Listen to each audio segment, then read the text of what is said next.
Assalamualaikum warahmatullahi wabarakatuh. Perkenalkan kami dari kelompok 2 kelas DI 4902. Di sini kami ingin menjelaskan tentang sejarah Vatikan dan Basilika Santo Petrus.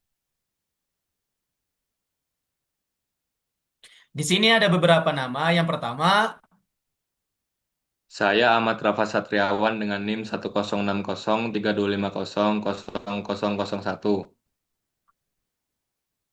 Saya Damar Rizky Ajatma dengan NIM 1060325000121.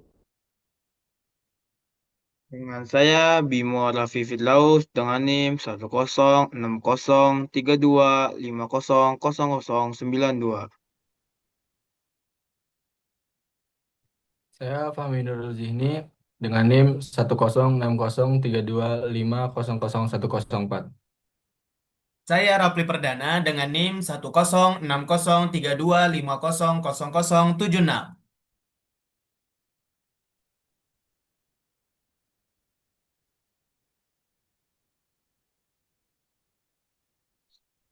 Saya sini akan menjelaskan latar belakang Vatikan. Vatikan memiliki sejarah panjang yang berakar dari masa Kristen awal. Tempat ini awalnya menjadi lokasi pemakaman Santos Petrus, salah satu rasul yang dianggap Rasul Yesus yang dianggap sebagai paus pertama. Di atas di atas makamnya, Kaisar Konstantius membangun basilika pertama pada abad keempat. Seiring berjalannya waktu, wilayah ini berkembang menjadi pusat kekuasaan Gereja Katolik. Pada abad pertengahan, gereja bahkan menguasai wilayah luas yang dikenal sebagai negara kepausan. Setelah berbagai peristiwa, sejarah, dan konflik politik, status kemerdekaan Vatikan akhirnya diakui secara resmi pada tahun 1929 melalui Perjanjian Lateran antara Takhta Suci dan Italia. Kini Vatikan menjadi negara kota berdaulat terkecil di dunia, terletak sepenuhnya di dalam kota Roma, Italia dengan luas wilayah 44 hektar. Bagian atau arena penting. Meskipun kecil, Vatikan memiliki berbagai area penting yang menjadi pusat kegiatan keagamaan, budayaan, dan pemerintahan. Di bagian tengahnya terdapat lapangan Santos Petrus atau Piazza San Pietro. Alun-alun megah tempat paus sering menyapa umat dari balkon Basilika Santos Petrus. Wilayah lain yang terkenal adalah Museum Vatikan, salah satu kompleks museum terbesar di dunia yang menampilkan karya seni klasik, Renaissance, dan artefak bersejarah dari berbagai peradaban, termasuk Mesir kuno. Selain itu, ada Taman Vatikan, Gardens of Vatican City, yang berfungsi sebagai ruangan hijau dengan taman bergaya Renaissance dan Barok, serta Istana Gubernur yang menjadi pusat administrasi pemerintahan Vatikan. Semua area ini berada dalam satu kompleks berdinding yang terpisah dari Roma. Selanjutnya, saya akan menjelaskan tentang bangunan Basilika Santo Petrus. Pembangunan Basilika Santo Petrus dimulai pada tahun 1506 oleh Paus Julius II untuk menggantikan gereja lama yang dibangun oleh Kaisar Konstantinus pada abad keempat. Bangunan ini dirancang sebagai simbol kekuatan gereja Katolik serta penghormatan kepada Santo Petrus, Rasul pertama Yesus yang dimakamkan di lokasi tersebut. Era Renaissance menekankan kebangkitan nilai-nilai klasik Yunani Romawi, yaitu proporsi, simetri, dan harmoni.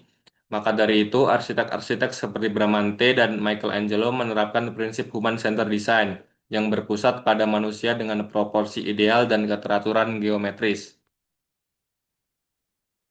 Ciri khas dan elemen arsitektural bangunan ini yang pertama yaitu kubah atau dom dirancang oleh Michelangelo terinspirasi dari Pantheon dan Duomo Florence, melambangkan hubungan antara bumi dan surga menjadi ikon visual kota Vatikan. Yang kedua ada fasad depan bangunan ini didesain oleh Carlo Maderno dalam gaya barokwe awal.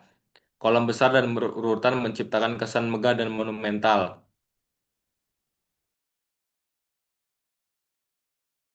Yang ketiga, lapangan Santo Petrus atau Piazza San Pietro. Didesain oleh Gian Lorenzo Bernini, berbentuk elips dikelilingi 284 kolom dori yang melambangkan pelukan gereja kepada umat manusia. Yang keempat, interior, penuh detail ukiran, mosaik, patung, dan lukisan dari seniman terkenal seperti Bernini dan Michelangelo. Pencahayaan alami dari jendela di sekitar kubah menciptakan suasana spiritual yang kuat.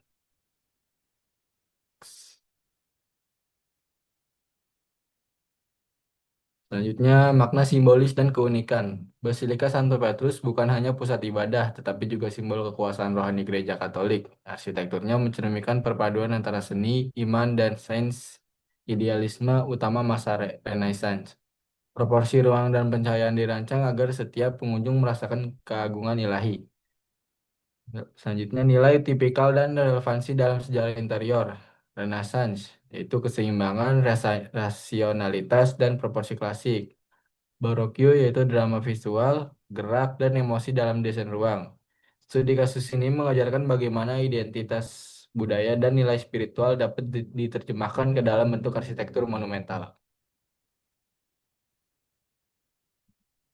Selanjutnya ada materi lokasi jalan dan akses utama. Sebagai negara yang seluruh wilayahnya berada di dalam Roma, Vatikan tidak memiliki alamat jalan seperti kota biasa. Namun, ada beberapa jalur utama yang menjadi akses penting menuju dan di sekitar Vatikan. Pertama, Via della Conciliazione atau Jalan Rekonsiliasi dibangun pada masa pemerintahan Benito Mussolini untuk menghubungkan pusat kota Roma dengan lapangan Santo Petrus. Jalan ini menjadi simbol perdamaian dan rekonsiliasi antara Italia dan Tahta Suci setelah pendatangan Perjanjian Lateran. Selanjutnya, Viale Vaticano adalah jalan yang membentang di sepanjang tembok utara Vatikan dan menjadi akses utama menuju Museum Vatikan. Sedangkan di pusat wilayah Vatikan, lapangan Santo Petrus menjadi poros utama kegiatan rohani, upacara keagamaan, serta tempat berkumpulnya umat Katolik dari seluruh dunia. Next, asal dan perubahan nama. Sebelum dikenal dengan nama Vatikan, wilayah ini disebut dengan negara kepausan atau Stato Pontificale yang pada masa lampau menguasai sebagian besar Italia Tengah. Kata Vatikan sendiri berasal dari nama pemukiman kuno, yaitu Etruria, yaitu Vatica atau Vaticum, yang sudah digunakan jauh sebelum munculnya agama Kristen. Setelah Perjanjian Lateran tahun 1929, wilayah tersebut secara resmi diakui sebagai negara berdaulat dengan nama Stato della Città del Vaticano atau yang disebut dengan Kota Vatikan. Perubahan nama ini menandai berakhirnya kekuasaan teritorial gereja yang luas menjadi negara kecil yang berfokus pada fungsi spiritual, diplomatik, dan keagamaan sebagai pusat gereja Katolik dunia.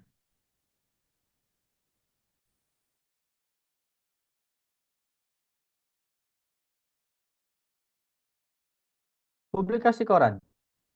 Perjanjian Lateran yang menandai berdirinya negara kota Vatikan menjadi berita besar di seluruh dunia pada tahun 1929. Surat kabar Italia seperti Corriere della Sera melaporkan peristiwa tersebut secara luas, sementara El Osservatore Romano, koran resmi Vatikan yang telah terbit sejak tahun 1861, menjadi media utama dalam menyebarkan informasi resmi Tahta Suci. Hingga kini, El Osservatore Romano tetap menjadi sumber berita utama yang mewakili suara resmi Vatikan, memberitakan kegiatan Paus, keputusan gereja, dan peristiwa internasional dari perspektif Katolik. Pemberitaan tersebut menandai momen penting lahirnya negara terkecil di dunia, yang meskipun kecil, memiliki pengaruh spiritual, diplomatik, dan budaya yang sangat besar di tingkat global.